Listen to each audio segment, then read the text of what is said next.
Its smell is widely known, but only here in an Afro village in the Ecuadorian highlands do the leaves on the fruit trees rattle. They are instruments according to Isidro Minda, a musician who plays the leaf in the Banda Mocha band. What follows sounds like magic, a high melodious sound floating across the avocado field where Isidro is rehearsing with other members of the band. La Banda Mocha se llama por el diferente tipo de instrumentos que tenemos. The leaf is taken from a tree, and from there it is made into a clarinet. This is how we make it work, and the instrument sounds like magic. The century-old Banda Mocha is an atypical Andean group on the verge of extinction.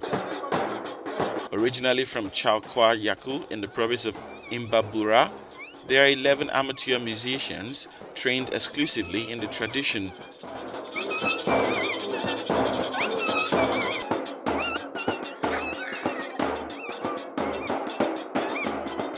Me da tristeza, netamente. It's sad that our culture is being lost as each member of the band is dying. Conforme cada uno va muriendo de la banda, The band is getting smaller, and it's sad that young people are not following in our footsteps. que no sigan nuestros pasos los muchachos, los jóvenes. The group got its name from the expression mocha, which in Ecuador means to cut or to tear away.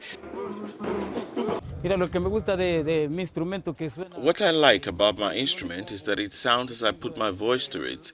Let's say on the lips. Pam, pam, pam, pam, pam, pam, buru, buru, buru.